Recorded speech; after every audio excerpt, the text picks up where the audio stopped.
Bismillahirrahmanirrahim. Assalamualaikum warahmatullahi taala wabarakatuh. Alhamdulillahi rabbil alamin. Wassalatu wassalamu ala asyrafil anbiya'i wal mursalin sayyidina Muhammadin wa ala alihi wa sahbihi ajma'in. Rabbi shrah li sadri wa yassir li amri wahlul 'uqdatam min lisani yafqahu qawli. Rabbi shrah li sadri wa yassir li amri wahlul 'uqdatam min lisani yafqahu qawli. Rabbi shrah li sadri wa yassir li amri wahlul 'uqdatam min lisani yafqahu qawli. Alhamdulillah, alhamdulillah kita dapat bersama-sama lagi pada pagi ini untuk sambungan ulasan ataupun bacaan daripada buku Ramadan Al-Mubarak, Fadilat dan Hukum Berpuasa, karangan Datuk Dr. Zulkifli Al-Bakri. InsyaAllah pada pagi ini kita akan mengupas ataupun kita akan membaca dengan sambungan daripada yang semalam, iaitu keistimewaan pada bulan Ramadan. Ada 5 keistimewaan pada bulan Ramadan. Pada pagi ini hujan lebat. Hujan lebat rahmat daripada Allah Subhanahu Wa Taala pada bulan Ramadan. Dan apabila kita dah lama tak dapat turunkan hujan yang begitu lebat, ada satu doa yang diajar oleh Rasulullah sallallahu alaihi wasallam. Doanya pendek saja, iaitu Allahumma sayyiban nafi'an. Allahumma sayyiban nafi'an. Betul. Cek balik. Doa turun hujan.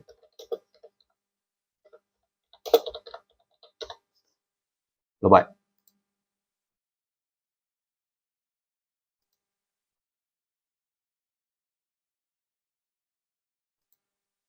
Allahumma sayyiban nafi'an.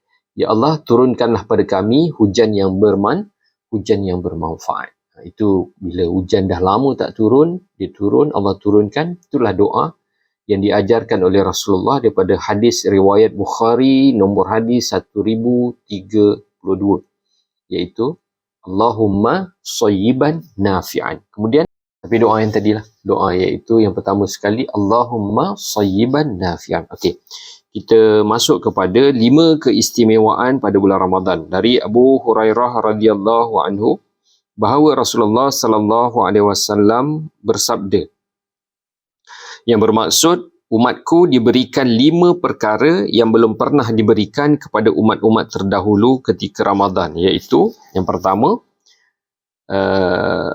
bau mulut orang yang berpuasa itu lebih wangi daripada kasturi di sisi Allah Subhanahu Wa Taala. Yang kedua, para malaikat beristighfar untuk mereka sehingga mereka berbuka. Maksudnya kita berpuasa ni, daripada start kita berpuasa, daripada lepas sahur tadi sehinggalah waktu berbuka puasa, para malaikat beristighfar, iaitu memohon keampunan untuk kita. Yang ketiga, Allah Subhanahu Wa Taala memperindahkan syurganya setiap hari dan berfirman, hampir hambaku yang soleh akan dicampakkan pelbagai kesukaran dan penderitaan, lalu kembali kepadamu. Mereka sanggup bersusah payah di dunia demi kebahagiaan hidup di dunia dan di akhirat. Itu maksudnya Allah menyediakan syurga tu sedang dihias untuk orang-orang yang berpuasa. Yang keempat, syaitan dibelenggu, tidak dibiarkan lepas seperti bulan lain selain Ramadan. Tetapi yang ada apa dia? Nafsu.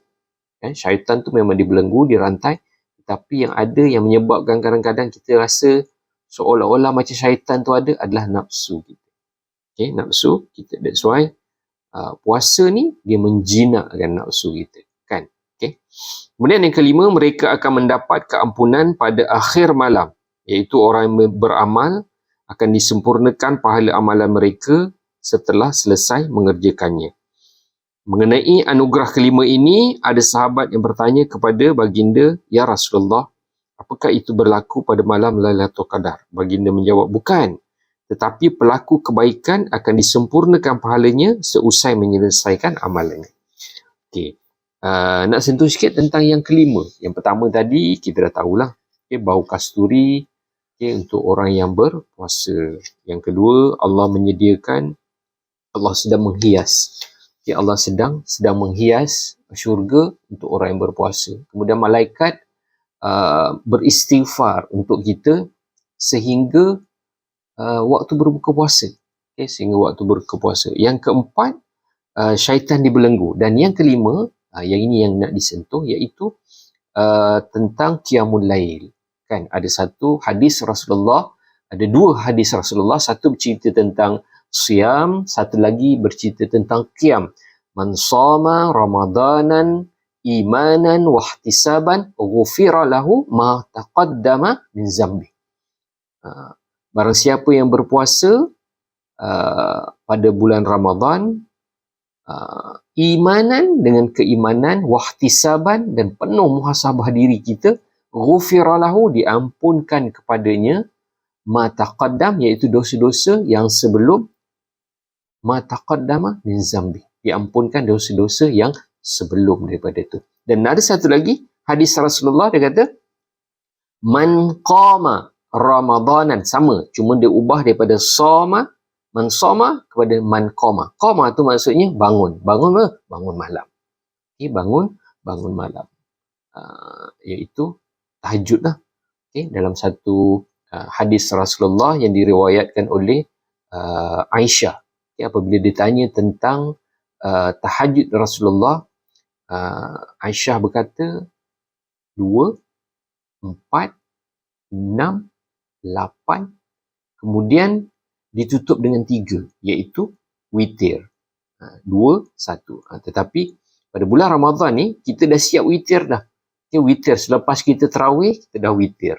So witir kita tak perlulah kita buat lagi. So apa yang perlu kita buat ialah kita buat tahajud. Tahajud tu boleh buat 2, 2, 2 sampai 8, ataupun kita buat 4, 4. 4 dan 4. Dan ada adab membuat tahajud ni. Yang pertama sekali, 2 yang pertama tu buatlah yang paling ringkas sekali. Yang paling ringkas sekali tu maksudnya macam mana? Kita takbir, kemudian kita tak perlu baca doa iftitah, terus Al-Fatihah. Waladdallin, terus rukuk. Kemudian rukuk, iktidal, sujud.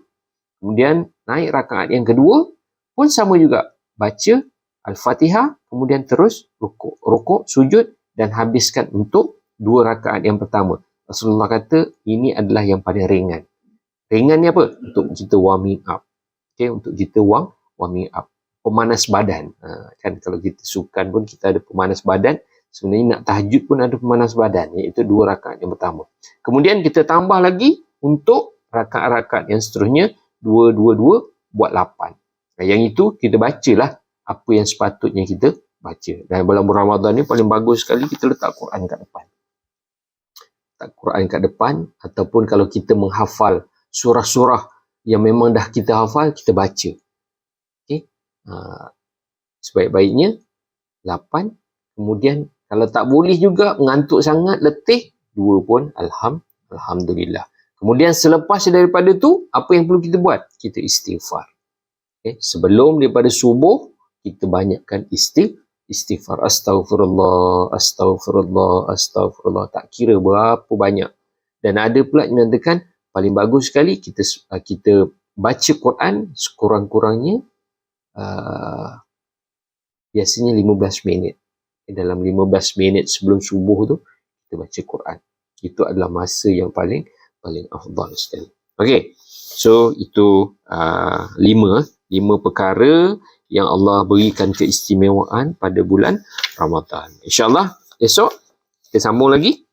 Muka surat 11, cerita tentang kelebihan melaksanakan umrah pada bulan Ramadan. Ada pula masuk tadi kan.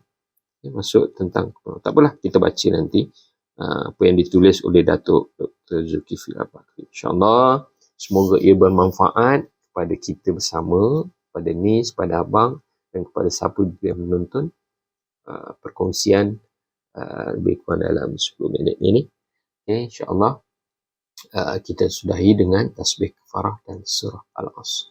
Subhanakallahumma wa bihamdika asyhadu an la ilaha illa anta astaghfiruka wa atubu ilaik. Bismillahirrahmanirrahim. Wal 'ashr innal insana lafi khusr illa allazina amanu wa 'amilus solihat wa tawassaw bil haqq wa tawassaw bis sabr.